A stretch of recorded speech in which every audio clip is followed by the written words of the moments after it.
तो last video में हमने देखा था बिल्स ऑफ एक्सचेंज। इस वीडियो में देखेंगे रेस्टिफिकेशंस ऑफ एरर, मतलब गलतियों को सुधारना। अकाउंट्स को बनाए रखना ही परफेक्ट है।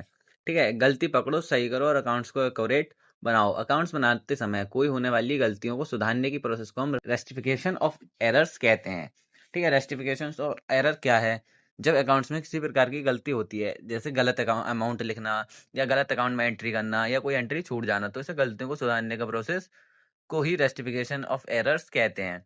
जैसे एरर्स के प्रकार हम देखते हैं, जैसे लेखन संबंधी कोई गलतियां हों। इसमें ऐसी गलतियां जो लिखने में होती हैं, जैसे 500 को 5000 लिख दिया है, 25 को 52 लिख दिया। ठीक है, शब्द आगे पीछे हो जाते हैं या एक जीरो कम ज़्यादा हो जाती है। दूसरी आती है सिद्धांत संबंधी गलतियां, मतलब एरर्स ऑफ प्रिंसिपल्स। गलत अकाउंटिंग प्रिंसिपल अपनाने से होने वाली गलतियां हैं ये, जैसे पर्सनल एक्सपेंस को बिजनेस एक्सपेंस में दिखा दिया। ठीक है, ये हो जाती है कभी कभी। इसके बाद आती है एरर ऑफ ओमिशन, मतलब छूट से होने वाली गलतियां। तो कोई एरर ऑफ कमीशन, छूट से होने वाली कंपनी गलतियां।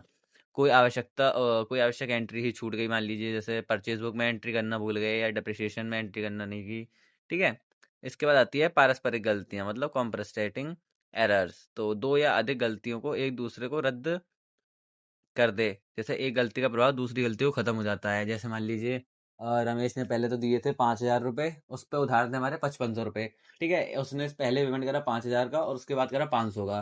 पर हमने गलती से एंट्री पहले 500 की कर दी और बाद में 5,000 की। तो ये गलती तो हुई हमसे, पर इसका कोई प्रभाव नहीं पड़ा क्योंकि उसके 5500 थे, अब 5500 आ गए और एंट्री भी हो गई। ठीक है, तो ऐसे गलती को गलती नहीं कह सकते, या गलती कह भी सकते हैं तो होती हैं पारस्परिक गलतियां, मतलब जिनकी गलती का कोई असर नहीं होता बिजनेस पर। इसका आते हैं एरर्स को सुधारने के तरीके, जैसे गलती को पहचानें, गलती का कारण पता करें, सही अमाउंट और अकाउंट तय करें, जर्नल एंट्री पास करें। ठीक है, और लेजर और ट्रायल बैलेंस में असर चेक करें कि कहाँ गलती हुई है। इसके बाद आते हैं जनरल एंट्री का द्वारा सुधारा गया एक एग्जाम्पल देखते हैं।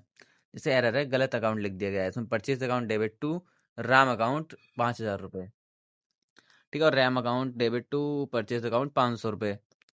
ये पहले हमने 5,000 की गलत एंट्री कर दी थी, उसके बाद सुधार के लिए हमने 500 रुपये की और कर दी, तो सही एंट्री होगी हमारी purchase account debit 4500 to Ram account debit 4500।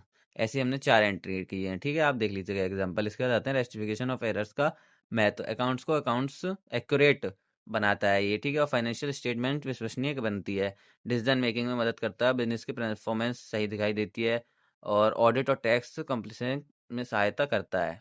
ठीक है, हर गलती को तुरंत सुधारें, जनरल एंट्री से ही एरर्स को रेक्टिफाई करें, ट्रायल बैलेंस को फिर से चेक करें, और सही अकाउंट सही डिसीजन की नींव है।